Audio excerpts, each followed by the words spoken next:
Bonjour et bienvenue dans cette vidéo qui porte sur les thématiques de l'examen du DALF. Que vous soyez au niveau C1 ou C2, je vous présente ici les thématiques qui pourraient être abordées lors de votre examen. Le but de cette vidéo, c'est de vous donner vraiment l'ensemble de toutes les thématiques que vous pourriez retrouver et que vous soyez capable de vous dire que l'article que vous êtes en train de lire ou que le document audio que vous êtes en train d'écouter correspond bien à l'une de ces thématiques et que vous êtes bien en train de préparer votre examen. Alors je vous le dis tout de suite, les vidéos de petits chats ou de chiens marrants que l'on retrouve sur les réseaux sociaux ne font malheureusement pas partie de ces thématiques. Allez, on démarre tout de suite. La première thématique, c'est le monde du travail et vous avez des notions telles que 35 heures, RTT que vous devez connaître.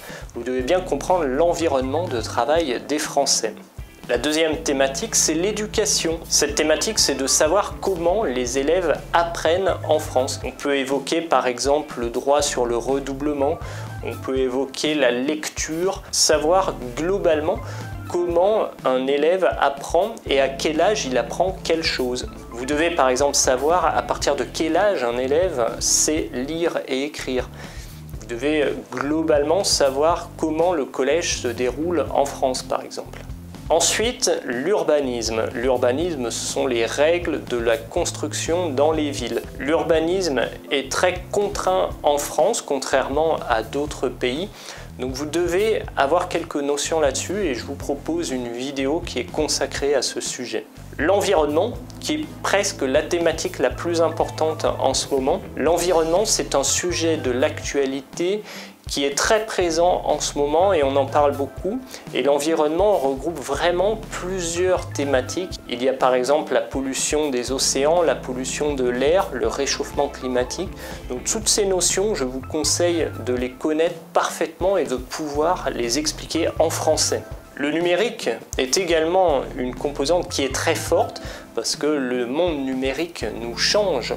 Vous voyez cette vidéo grâce au numérique. Et le numérique semble vraiment changer nos habitudes, notre mode de vie. Et vous devez être capable de comprendre quelles sont justement les conséquences de l'arrivée du numérique dans notre vie de tous les jours. Ensuite, il y aura une rubrique consommation.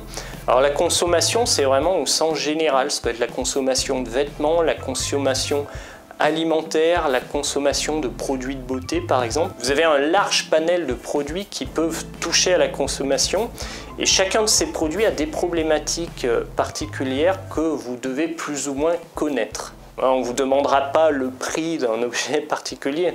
En revanche, on pourra vous demander quels sont les problèmes qui sont liés par exemple à l'environnement dans la production d'un produit qui est donné. L'alimentation qui fait partie un petit peu de la consommation, mais ici c'est plutôt l'alimentation en tant qu'élément de santé. On sait que si on mange bien, on est plutôt en bonne santé, si on mange mal, on est en mauvaise santé. Donc il faut savoir expliquer qu'est-ce qu'il faut manger pour être en bonne santé, qu'est-ce qu'il y a à comprendre dans l'alimentation.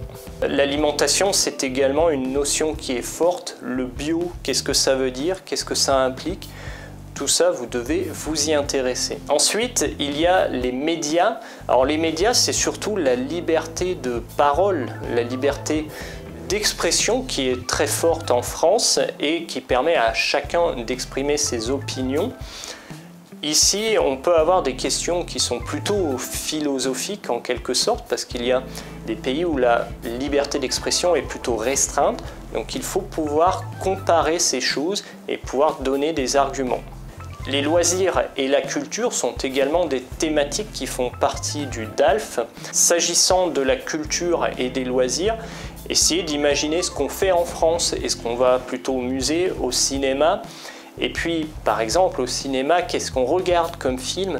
Est-ce que ce sont des films culturels? Est-ce que ce sont des documentaires? Ou au contraire, est-ce que ce sont des fictions qui ont souvent une origine américaine dans nos salles de cinéma françaises? Donc il faut être capable d'imaginer ce que fait un Français lorsqu'il veut se cultiver, lorsqu'il veut se documenter ou lorsqu'il veut tout simplement se détendre. Ce n'est pas une grosse thématique, mais il faut avoir quand même quelques notions sur le sujet pour pouvoir vous en sortir. Le tourisme est aujourd'hui remis en question avec le coronavirus justement. On voit que le transport aérien a des difficultés, on voit que les croisiéristes également essuient de nombreuses difficultés. Et ça peut faire partie de certaines problématiques que vous pourriez retrouver à l'examen. Les langues, vous êtes ici en train d'apprendre le français, vous avez peut-être appris d'autres langues, et les langues, c'est vrai que c'est toujours attaché à une culture, à une civilisation, donc vous devez être capable de mettre en évidence le lien qu'il y a entre la langue et la civilisation qui la parle. On parle ensuite d'économie. En économie, il faut voir que ça va se rattacher à une problématique sociale. On ne vous demandera pas de citer des noms précis d'indices boursiers, par exemple, qui sont vraiment très précis et réservés à des professionnels. Par contre, on pourra vous demander d'une manière générale le niveau de vie des Français. Il faut avoir des connaissances sur les classes. Est-ce qu'il y a une forte classe moyenne, par exemple, en France? Ou au contraire, est-ce qu'on a plutôt des pauvres, des riches? Il faut être capable de parler de tout ça et d'avoir des arguments qui portent sur l'économie tout en étant liés à cette problématique sociale. Dans une sous-partie de l'économie, vous avez également la solidarité. La solidarité, c'est le fait que des personnes travaillent bénévolement au bénéfice de personnes qui n'ont pas de revenus. Et dans cette thématique, vous devez connaître un petit peu les acteurs qui sont présents en France et même quelques acteurs à l'international qui pourraient aider les populations défavorisées. La famille est un sujet qui peut sembler facile de prime abord, mais la famille, il y a quelques problématiques qui sont développées et je vous propose une vidéo qui parle de certaines problématiques qu'on peut trouver sur la famille. Mais vous pourrez trouver sur des blogs d'autres problématiques qui sont liées à la famille. La santé aujourd'hui est un thème qui fait la une des journaux. Avec le coronavirus, on le voit bien, tous les pays sont plus ou moins menacés par ce virus et ça implique des débats sur certaines choses. Faut-il utiliser un vaccin ou non? Faut-il utiliser l'hydroxychloroquine ou non? Faut-il confiner les populations ou non? Donc il y a beaucoup de débats qui sont liés à la santé.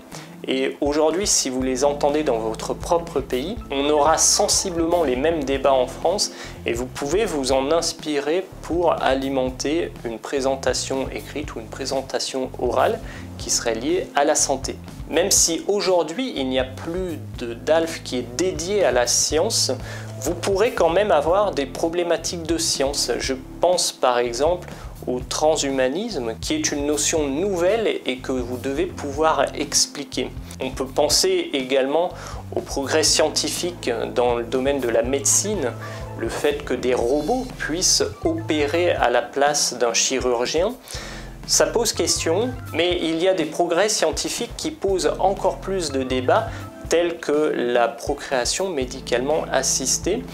Et toutes ces questions, vous devez être capable d'en parler et d'avoir une opinion plus ou moins tranchée quant à ces questions de débat. Voilà, vous l'aurez compris, ici je ne développe pas plus les thématiques. Je vous ai proposé quelques vidéos sur ma chaîne, mais il y a également de nombreux blogs, de nombreux articles de journaux qui vous présentent chacune des thématiques. Alors maintenant, lorsque vous lirez un article de journal, lorsque vous regarderez une vidéo, si le thème correspond aux thématiques que je viens de vous présenter, dans ce cas-là, vous êtes bien en train de préparer l'examen du DALF. Et quant à moi, je vous dis à très bientôt.